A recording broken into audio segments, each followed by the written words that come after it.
கர்த்தருடைய நாமம் மகிமைப்படுவதாக. சங்கீதம் 139:1. கர்த்தாவே, நீர் என்னை ஆராய்ந்து அறிந்திருக்கிறீர். இந்த சங்கீதக்காரன் ஆண்டவரை குறித்து சொல்லும் பொழுது ஆண்டவர் என்ன செய்கிறாராம்? சங்கீதக்காரனை ஆராய்ந்து என்ன பண்ணியிருக்கிறாரா? அறிந்திருக்கிறார். தேவன் தாம் உண்டாக்கின மனிதர்களை அவர் ஆராய்ந்து அறிந்திருக்கிறாராம். வெறுமையாக அவர்களை நான் அறிந்திருக்கிறேன் ஆண்டவர் சொல்லாதபடிக்கு எப்படி அறிந்திருக்கிறாராம்?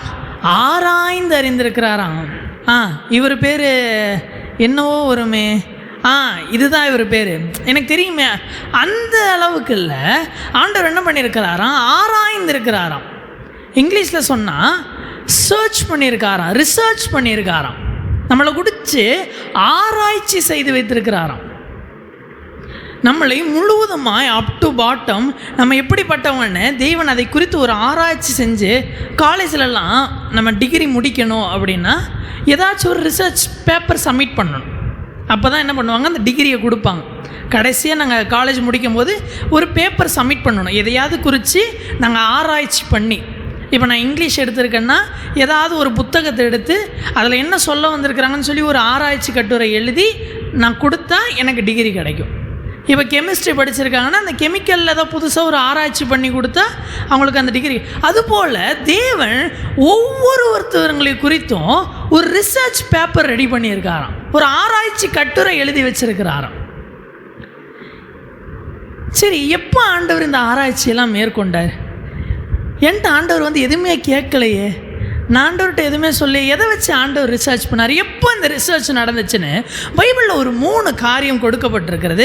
முதலாவது அந்த 3 காரியங்களை பார்த்து தேவன் இதை வைத்து என்ன செய்கிறார், இந்த ஆராய்ச்சி பேப்பரை வச்சு, இந்த கட்டுரையை வச்சு, இந்த ஆராய்ச்சி கட்டுரையை வச்சு நமக்கு தேவன் என்ன செய்வதற்காக இந்த கட்டுரையை அவர் வைத்திருக்கிறார், எதற்கு நம்மை ஆராய்ந்து அறிந்திருக்கிறார் என்று நாம் பார்க்க போகிறோம். தேவன் எப்போது நம்மை ஆராய்ந்தார்? வாசிப்போம். யோவான் எழுதின சுவிசேஷம் 1ஆம் அதிகாரம் 48வது வசனம். யோவான் 1ஆம் அதிகாரம் 48வது வசனம். அதற்கு நாத்தான்வேல், நீர் என்னை எப்படி அறிவீர் என்றான். இயேசு அவனை நோக்கி, பிலிப்பு உன்னை அழைக்கிறதற்கு முன்னே நீ அத்திமரத்தின் கீழ் இருக்கும் பொழுது உன்னை கண்டேன் என்றார். இந்த சம்பவத்தில் பார்த்தோம் என்றால் இயேசு வருகிறார், எதிரில் நாத்தான்வேல் வந்தோடனே இயேசு அவனை பார்த்து சொல்லுகிறார், கபடற்ற உத்தம இஸ்ரவேலன்னு சொல்கிறார். எப்படி இயேசுவுக்கு தெரியும்? ஆண்டவர் அதுக்கு முன்னாடி என்ன பண்ணிட்டாரு? அவனை குறித்து ஒரு ஆராய்ச்சி கட்டுரை எழுதி வச்சிட்டார், அவனை ஆராய்ந்து அறிந்திருக்கிறார். ஆனால் இது யாருக்கு தெரியாது? நாத்தான்வேலுக்கு தெரியல. அவன் கேட்குறான், என்னை எப்படி நீர் அறிவீர்? ஆண்டவர் சொல்கிறாரு, உன்னை பிலிப்பு அழைக்கிறதற்கு முன்பதாகவே நான் உன்னை கண்டு உன்னை ஆராய்ந்து அறிந்திருக்கிறேன். தேவன் எப்போது நம்மை அறிந்தார் என்றால், நாம் அவரை அறிவதற்கு முன்பதாகவே தேவன் நம்மை அறிந்தார். நமக்கு அவரை குறித்ததான வெளிப்பாடு வருகிறதுக்கு முன்பதாகவே அவர் நம்மை ஆராய்ந்து வைத்திருக்கிறார். கிறிஸ்துவுக்குள்ள நம்மெல்லாம் பாதியில் உள்ள பாதியில் தான் கிறிஸ்தவத்தை நம்ம என்ன பண்ணிக்கிட்டோம்? அறிந்து கொண்டோம், கிறிஸ்துவை அறிந்து கொண்டோம். ஆனால் தேவன் நாம் அவரை அறிந்து கொள்வதற்கு முன்பதாகவே என் பிள்ளை என்கிட்ட வரப்போகிறான் அப்படின்னு சொல்லி நாம் அவரை அறிந்து கொள்வதற்கு முன்பதாகவே நம்மை ஆராய்ந்து அறிந்திருக்கிறார். வெறுமனே இப்படி ஒரு மனுஷன் இருக்கான்னு இல்லை. இங்கே நாத்தான்வேலை பார்த்து ஆண்டவர் சொல்கிறாரு, கபடற்ற உத்தம இஸ்ரவேலன் என்றார். அப்போ எந்த அளவுக்கு தேவன் அவனை குறித்து ஆராய்ச்சி பண்ணியிருப்பாருன்னா, அவனுக்கு இப்படி ஒரு சர்டிஃபிகேட்டை கொடுக்குற அளவுக்கு தேவன் ஞானத்தோடவராக இருந்திருப்பார். நம்முடைய வாழ்க்கையில் நம்மை தேவன் நாம் அவரை காண்கிறதற்கு முன்பாக, அறிகிறதற்கு முன்பதாகவே நம்மை அவர் ஆராய்ந்து அறிந்திருக்கிறார். அல்லேலூயா, அல்லேலூயா. அப்படி ஆண்டவர் அவனை பார்த்து சொன்னோன்னே அவன் கீழே சொல்கிறான். அதற்கு நாத்தான்வேல், ரபி, நீர் தேவனுடைய குமாரன், நீர் இஸ்ரவேலின் ராஜா என்றார். இதை சொன்னோன்னே தான் அவனுக்கு என்ன வருது? வெளிப்பாடு வருது, எதிரில் இருக்கிறது யாருன்னு அவன் அப்போ தான் அறிஞ்சிக்கிறான். ஆனால் இயேசு அதற்கு முன்பதாகவே, அவன் வாய்கள் திறக்கிறதற்கு முன்பதாகவே அவனை ஆராய்ந்து வைத்திருந்தார். அல்லேலூயா. நம்ம நிறைய நேரங்களில் நம்ம கடந்து வந்த பாதையை நினச்சி பார்த்து, ஐயோ எங்கெங்கேயோ போய் எப்படியோ சுற்றி கடைசியில் கத்தருக்குள்ளே வந்திருக்கோம்ல, எப்படி நடந்துச்சுன்னே எனக்கு புரியல அப்படின்னு நம்ம நிறைய நேரங்களில் சிந்திச்சிருக்கக்கூடும். நம்ம ரட்சிக்கப்பட்ட அனுபவங்களெல்லாம் யோசித்து பார்க்கும் பொழுது என்னென்னவோ நடந்து எப்படியோ யார் மூலமாகவோ எங்கேருந்தோ எப்படியோ வந்தோம் அப்படின்னு நம்ம நினைக்கிறோம். இல்லைங்க, இது தற்செயலாய் நடந்ததல்ல. நாம் அவரை அறிகிறதுக்கு முன்பதாகவே நம்மை அவர் ஆராய்ந்து அறிந்து நம்மளை நேர்த்தியான பாதையில் கொண்டு வந்து தான் இங்கே உட்கார வச்சிருக்கிறாரு. அவர் ஒரு ரிசர்ச் பண்ணியிருக்காரு, எங்கே தொட்டா இவன் என்கிட்ட வருவான்னு ஒரு ரிசர்ச்சே அவர் பண்ணி இந்த ஒரு மனிதனை அவர் தன்னிடத்தில் பெறுவதற்காக ஒரு பெரிய ஆராய்ச்சியே நடத்தியிருக்கிறார். எவ்வளவு பெரிய கிருபை நமக்கு தேவன் தந்திருக்கிறார். அல்லேலூயா. இப்போது தேவன் நம்மை அறிந்தார். இரண்டாவது காரியம், எரேமியா 1:5. எப்போது தேவன் நம்மை அறிந்தார், எப்பொழுது தேவன் நம்மை ஆராய்ந்து அறிந்தார் நம்ம பார்க்குறோம். 1:5, நான் உன்னை தாயின் வயிற்றில் உருவாக்கும் முன்னே உன்னை அறிந்தேன், நீ கர்ப்பத்திலிருந்து வெளிப்படும் முன்னே நான் உன்னை பரிசுத்தம் பண்ணி உன்னை ஜாதிகளுக்கு தீர்க்கதரிசியாக கட்டளையிட்டேன் என்று சொன்னார். தேவன் இன்னும் ஒரு படி மேலே ஏறி போய் ஆராய்ச்சி நடத்துகிறார். எப்போ ஆராய்ச்சி நடத்துகிறாராம்? தாயின் கருவில் உருவாக்கும் முன்னே நான் உன்னை அறிந்திருக்கிறேன் என்று சொல்லுகிறார். அல்லேலூயா. கர்த்தர் நம்ம எப்பொழுது ஆராய்ந்து அறிந்தாராம்? நாம் தாயின் வயிற்றில் கருவாய் உருவாகிறதுக்கு முன்பதாகவே நம்மை குறித்து ஒரு ஆராய்ச்சி ஆண்டவர் மேற்கொண்டாராம். இங்கே எரேமியாவை பார்க்கிறோம்.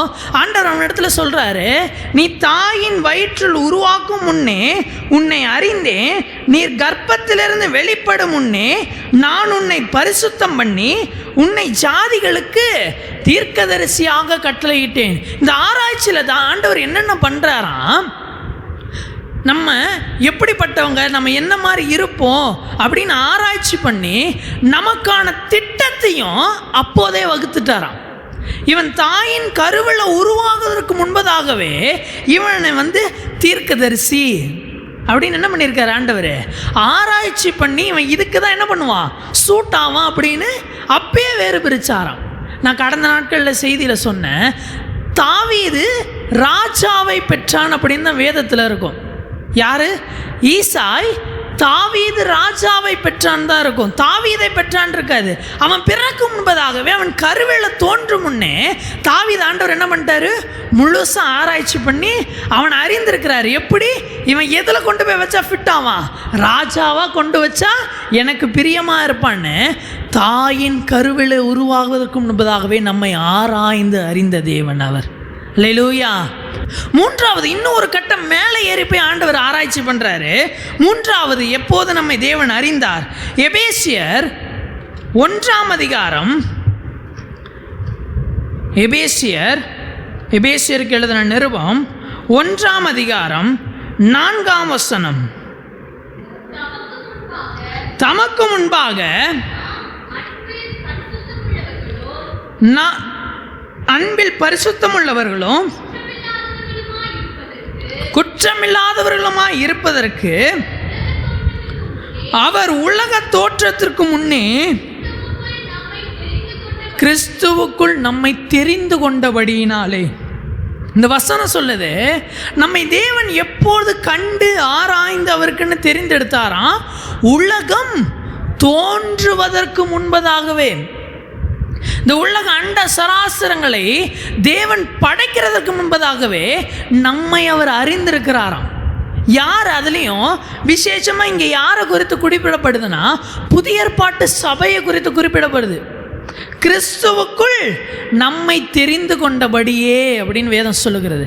நாம் எல்லாரும் தேவனுக்கு எப்படி அறிமுகமாக்கப்பட்டோமா? கிறிஸ்துவுக்குள் அறிமுகமானோமா? தேவன் நம்ம எப்படி அறிந்திருக்கிறாராம்? கிறிஸ்துவுக்குள். எப்பொழுது? உலக தோற்றத்திற்கு முன்பதாகவே அறிந்திருக்கிறார். இது எப்படி சாத்தியம் அப்படின்னு ஒருவேளை நம்மளுக்கு சந்தேகம் வருதுன்னா, வேதத்தில் ஒரு உதாரணம் கொடுக்கப்பட்டிருக்கிறது. எபிரேயருக்கு எழுதின நிருபத்தில்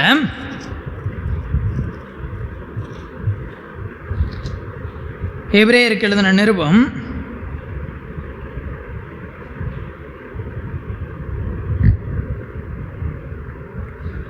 7ஆம் அதிகாரம் 9வது வசனம். அன்றியும் மெல்கிசேதேக் ஆபிரகாமுக்கு எதிர்கொண்டு போன போது லேவியானவன் தன் தகப்பனுடைய அறையில் இருந்தபடியால் தசமமாக வாங்குகிற அவனும் ஆபிரகாமின் மூலமாய் தசமபாகம் கொடுத்தான் என்று சொல்லலாம். இங்க என்ன சொல்லப்பட்டிருக்குன்னா, ஆபிரகாம் யாருக்கு தசமபாகம் செலுத்தினான்? மெல்கிசேதேக்குக்கு தனக்கு உண்டானவைகள் எல்லாம் தசமபாகம் செலுத்தினான். அவனிடத்துலேருந்து அப்பமும் திராட்சரசமும் பெற்றுக்கொண்டான். இது திருவிருந்துக்கு அடையாளமாய் சொல்லப்படுகிற ஒரு காரியம்.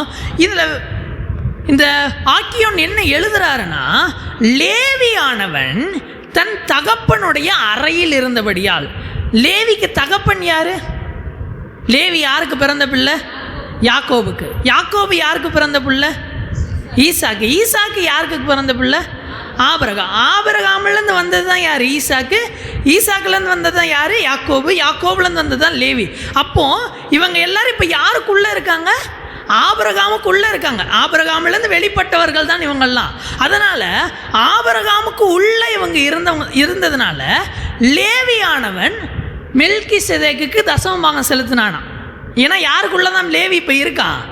ஆபிரகாமுக்குள்ளே இருக்கனால ஆபிரகாம் தசமபாகம் செலுத்தினால யாரும் தசமபாகம் செலுத்தின மாதிரியா?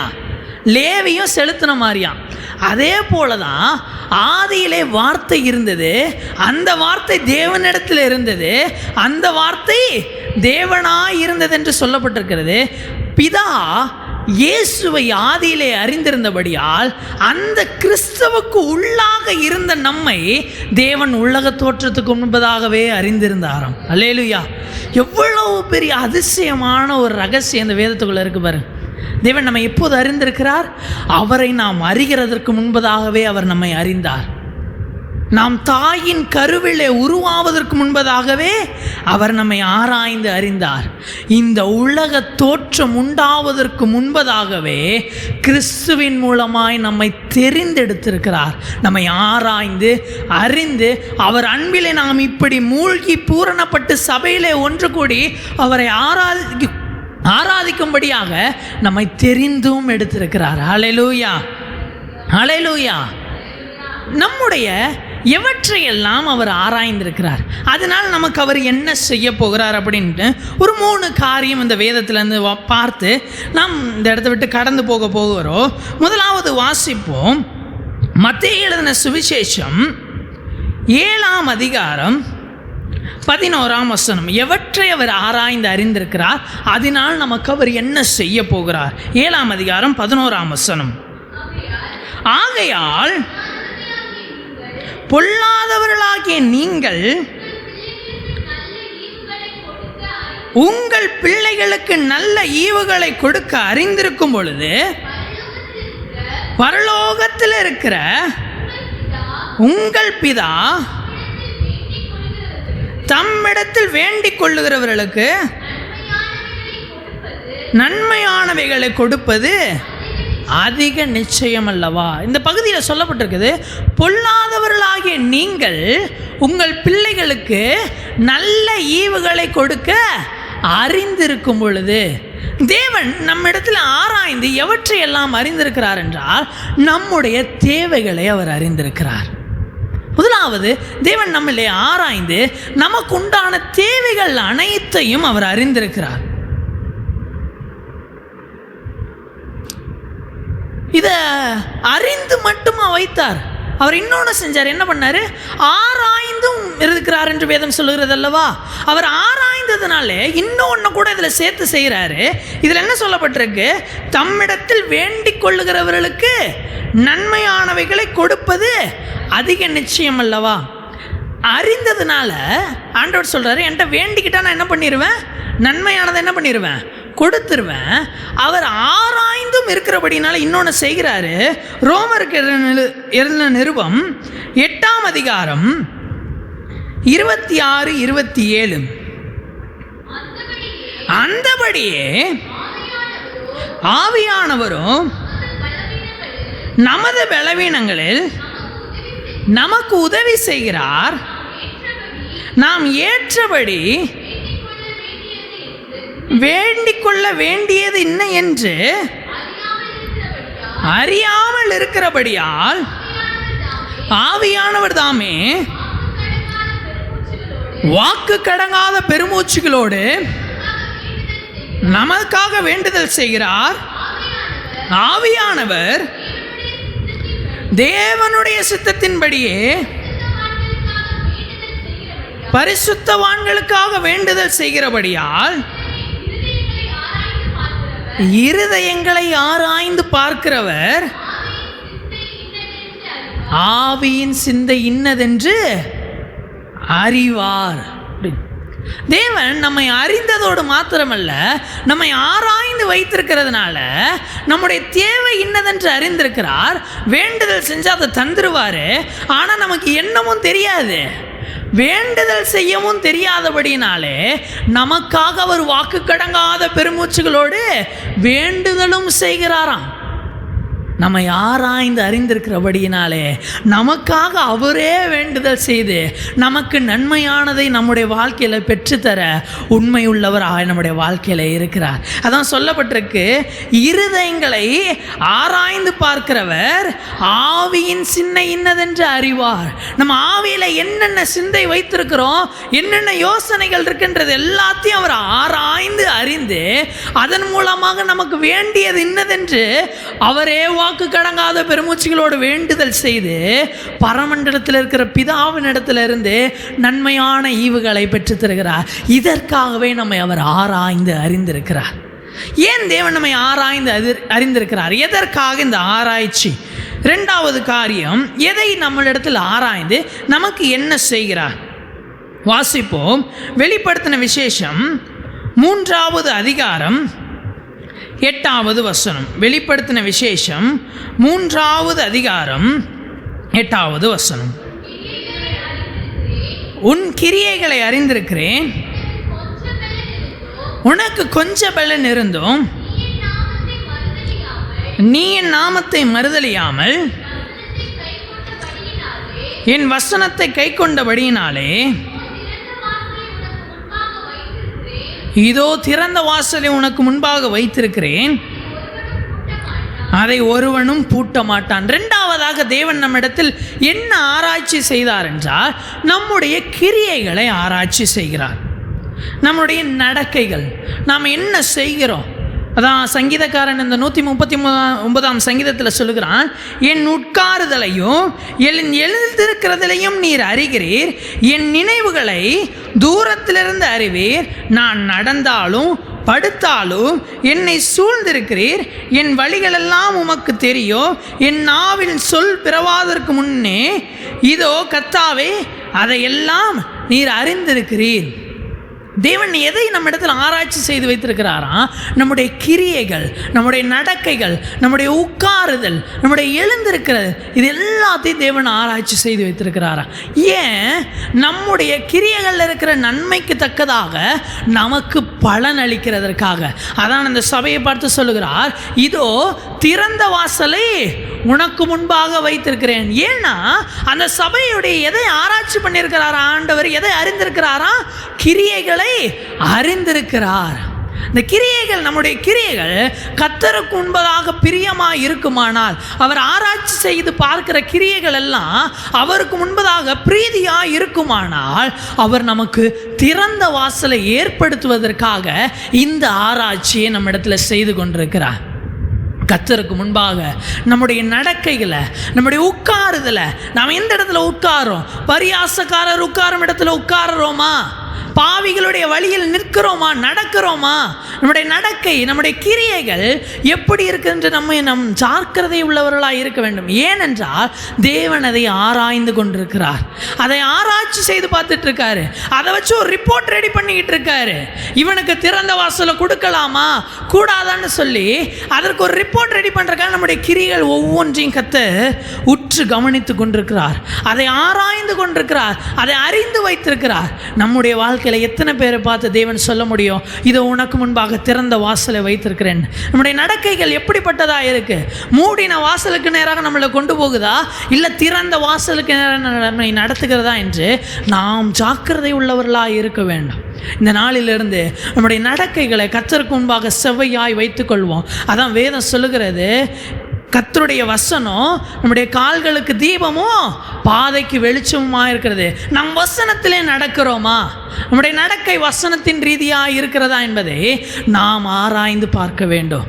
நாம் அதை ஆராய்ந்து சரி பண்ணிட்டோன்னு வைங்களேன், தேவன் ஆராயும் பொழுது அவர் கண்களுக்கு முன்பாக அது பிரீதியாய்ப்பட்டால் இதோ திறந்த வாசலை நமக்கு முன்பாக வைப்பார். மூன்றாவது காரியம், எதற்காக இந்த ஆராய்ச்சி, எதை ஆராய்ச்சி செய்கிறார் என்று அதே வெளிப்படுத்தின விசேஷம் 2வது அதிகாரம் 3வது வசனம். நீ சகித்து கொண்டிருக்கிறதையும் பொறுமையாய் இருக்கிறதையும் என் நாமத்தின் நிமித்தம் இலைப்படையாமல் பிரயாசப்பட்டதையும் அறிந்திருக்கிறேன். மூன்றாவதாக தேவன் நம்முடைய வாழ்க்கையில் அவர் ஆராய்ச்சி செய்கிற காரியம் நம்முடைய பிரயாசங்கள். நம்முடைய பிரயாசங்கள் எதற்காக இருக்கிறது, எதை குறித்து நாம் பிரயாசப்படுகிறோம், இந்த பிரயாசங்களை தேவன் அறிந்திருக்கிறார். நாம் கடந்து போகிற பாதை, நம்ம என்ன மாதிரி ஒரு சூழ்நிலையில் போயிட்டுருக்கோம், நம்முடைய பாடுகள் என்ன, நாம் எதை சகித்து கொண்டிருக்கிறோன்னு தேவன் ஆராய்ந்து வைத்திருக்கிறாராம், அதை அறிந்து வைத்திருக்கிறாரா. அதான் யோபு பக்தன் சொல்லுகிறான் 23வது அதிகாரம் 10ஆம் வசனத்தில், யோபு 23:10,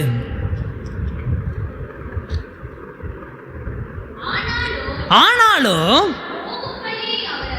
நான் போகும் வழியை அவர் அறிவார், அவர் என்னை சோதித்த பின் நான் பொன்னாக விளங்குவேன். இந்த பாதைகளை, இந்த பிரயாசங்களை, நாம் படுகிற பாடுகளை தேவன் எதற்கு ஆராய்ச்சி செய்கிறார் என்றால் நம்மை பொன்னாக மாற்றுவதற்கு, நம்மை பொன்னாக விளங்க செய்கிறதற்காக தேவன் நாம் படுகிற பிரயாசங்களை அறிந்து கொண்டிருக்கிறார், அதை ஆராய்ந்து வைத்து கொண்டிருக்கிறார். தேவன் இஸ்ரவேலரை பார்த்து சொல்லுகிறார், யாத்ராகமம் புஸ்தகம் 3ஆம் அதிகாரம் 7ஆம் வசனம், யாத்ராகமம் 3:7, அப்பொழுது கர்த்தர் எகிப்தில் இருக்கிற என் ஜனத்தின் உபத்திரவத்தை நான் பார்க்கவே பார்த்து ஆளோட்டிகளின் நிமித்தம் அவர்கள் இடுகிற கூக்குரலை கேட்டேன், அவர்கள் படும் வேதனைகளையும் அறிந்திருக்கிறேன். ஆண்டவர் பார்த்துக்கிட்டே இருக்கார், இஸ்ரவேலை ஆராய்ச்சி பண்ணிக்கிட்டே இருக்காரு. அவங்களுடைய போகிற வழி, அவருடைய பாதை, அவர்களுடைய வாழ்க்கை ரொம்ப சகிக்க வேண்டியதாக இருக்குது, ரொம்ப பொறுமையாக இருக்க வேண்டியதாக இருக்குது. கொட்டிக்கிட்டே இருக்காங்க, குனிய வச்சுக்கிட்டே இருக்காங்க, எலும்பவே விட மாட்டாங்கன்றது எல்லாவற்றையும் கர்த்தர் என்ன பண்ணியிருந்தாராம், அறிந்து வைத்திருக்கிறேன் என்று சொல்லுகிறார். எதற்காக இந்த தேவன் இந்த ஆராய்ச்சியை மேற்கொண்டார், எதற்காக இதை அறிந்து வைத்திருக்கிறார் என்றால், முதலாவது நான் சொன்ன எதற்காக, நம்மை பொன்னாக மாற்றுவதற்கு. இரண்டாவது காரியம் 8ஆம் வசனத்தை தொடர்ந்து வாசிப்போம். அவர்களை எகிப்தியரின் கைக்கு விடுதலை ஆக்கவும், அவர்களை அந்த தேசத்திலிருந்து நீக்கி கானானியரும் ஏத்தியரும் எமோரியரும் பெர்சியரும் ஏவியரும் எபூசியரும் இருக்கிற இடமாகிய பாலும் தேனும் ஓடுகிற நலமும் விசாலமுமான தேசத்தில் கொண்டு போய் சேர்க்கவும் இறங்கினேன் என்று சொல்லப்பட்டிருக்கிறது. தேவன் இந்த ஆராய்ச்சியெல்லாம் எதுக்கு தெரியுமா மேற்கொண்டு வச்சிருக்கிறாரு? இது எதுக்கு தெரியுமா அறிஞ்சு வச்சிருக்கிறாரு? அவர் இறங்கி கிரியை செய்வதற்காக, அவர் இறங்கி தன்னுடைய காரியங்களை நிறைவேற்றுவதற்காக நம்மை அவர் ஆராய்ந்து வைத்திருக்கிறார். நம்முடைய போகிற பாதையை கர்த்தர் எதுக்கு தெரியுமா ஆராய்ந்து வச்சிட்டு இருக்காரு? நாம் படுகிற பிரயாசங்களை ஏன் தெரியுமா ஆராய்ஞ்சிட்டு இருக்காரு? ஒரு நாள் கர்த்தர் இறங்க போகிறார். அவர் இறங்கி நடுவில் நின்று அவருடைய சன்னங்களை செம்மையான வழிகளை நடத்துவதற்காக கர்த்தர் இந்த ஆராய்ச்சிகள் எல்லாம் செஞ்சிட்டு இருக்காருங்க. நம்முடைய பாடுகள் நீங்க அவர் நம்ம மத்தியிலே இறங்குவார். நம்மை பலப்படுத்த அவர் நம்மீது இறங்குவார் அபிஷேகமாக. ஒரு நாள் வரப்போகிறது, மத்திய ஆகாயத்தில் நம்மை அழைத்து கொண்டு போக அவர் இறங்க போகிறார். அல்லேலூயா. கர்த்தர் நம்மை ஆராய்ந்து அறிந்திருக்கிறார். நாம் அவரை அறிகிறதற்கு முன்பதாகவே அவர் நம்மை அறிந்திருக்கிறார். நாம் தாயின் கருவிலே உருவாவதற்கு முன்பதாகவே அவர் நம்மை ஆராய்ந்து அறிந்திருக்கிறார். இந்த உலகம் தோன்றுவதற்கு முன்பதாகவே கிறிஸ்துவுக்குள்ளாய் நம்மை அறிந்திருக்கிறார். அவர் எதையெல்லாம் அறிந்து வைத்திருக்கிறார்? நம்முடைய தேவைகளை அறிந்து வைத்திருக்கிறார். நம்முடைய நடக்கைகள் கிரியைகளை அறிந்து வைத்திருக்கிறார். நாம் படும் பிரயாசங்களை அறிந்து வைத்திருக்கிறார். நம்முடைய தேவைகளை அறிந்த தேவன் நமக்குள்ளாயிருந்து வாக்கு கடங்காத பெருமூச்சுகளோடு வேண்டுதல் செய்து பிதாவினிடத்திலிருந்து நன்மையானதை பெற்றுத்தரப்போகிறார். நம்முடைய கிரியைகளை அறிந்திருக்கிற தேவன் இதோ சீக்கிரத்தில் ஒரு திறந்த வாசலை ஏற்படுத்துவதற்காக இவைகளை ஆராய்ச்சி செய்து கொண்டிருக்கிறார். நம்முடைய பிரயாசங்களை ஆராய்ந்து கொண்டிருக்கிற தேவன் முடிவிலே அவர் இறங்கி அதற்கான பலனை தரப்போகிறார். எத்தனை பேர் விசுவாசிக்கிறீங்க? நம்மை அவர் ஆராய்ச்சி வச்சிருக்கிறாரு. இனி ஆராய போகிறதில்ல. நம்முடைய துவக்கம் முதல் நம்முடைய வாழ்வின் முடிவு மட்டும் அவர் கையில் ரிப்போர்ட்டாக இருக்குது. நம்முடைய வாழ்க்கை அவருக்கு முன்பாக எல்லாம் வெளியரங்கமாக இருக்கிறது. நாம் செய்ய வேண்டியது ஒன்றே ஒன்று தான். அவருக்கு முன்பாக நம்முடைய கிரியைகளை நாம் பிரீதியாக்க வேண்டும். நம்முடைய பிரயாசங்கள் எதற்கு இருக்கிறது என்று நாம் ஆராய்ந்து பார்க்க வேண்டும். உலகத்திற்கு பிரயாசப்படுகிறோமா? மாம்ச வாழ்க்கைக்கு பிரயாசப்படுகிறோமா? இல்லை கர்த்தருக்கான வாழ்க்கைக்கு பிரயாசப்படுகிறோமா? கர்த்தருக்குன்னு பிரயாசப்படுகிறோமா? நம்முடைய கிரியைகள் கர்த்தருக்காக இருக்கிறதா இல்லை உலகத்திற்காக இருக்கிறதா? நம்முடைய பிரயாசங்கள் தேவனை வெளிப்படுத்துகிறதுக்காக இருக்கிறதா இல்லை மாம்ச தேவைக்காக இருக்கிறதா என்று நாம் நம்மை ஆராய்ந்து பார்க்கிறதுனாலே அவருடைய கண்களுக்கு முன்பாக நம்மை உத்தமர்களாக நாம் காண்பித்து கொள்ள முடியும். நம்முடைய இந்த நாட்களில் தேவ சமூகத்தில் ஒப்பு கொடுப்போம். ஆண்டவரே, நீங்கள் எங்களை அறிஞ்சிருக்கிறீங்க, எங்களை பற்றின எல்லாம் உமக்கு முன்பாக தெரியும். ஆனால் இனி உள்ள வாழ்க்கையில் நாங்கள் உமக்கு முன்பாக உண்மையும் உத்தமுள்ளாக இருக்க ஆண்டவரை நீர் ஆராய்ந்து வைத்தது வீணாய் போகாதபடிக்கு ஒரு நல்ல பலனாய் நாங்கள் இருக்க கர்த்தர் எங்களை இன்னும் உருவாக்குங்க, இன்னும் எங்களுக்கு கிருபை தாங்கன்னு சொல்லி தெய்வ சமூகத்தில் தாழ்த்தி ஒப்பு கொடுப்போம். கர்த்தர் நம்ம இன்னும் உருவாக்குவாராக, இன்னும் பலப்படுத்தி நிலைநிறுத்தி முடிவில் அவருடைய மகிமையிலே நம்ம சேர்த்து கொள்வாராக. தெய்வ சமூகத்தில் ஒப்பு கொடுப்போம்.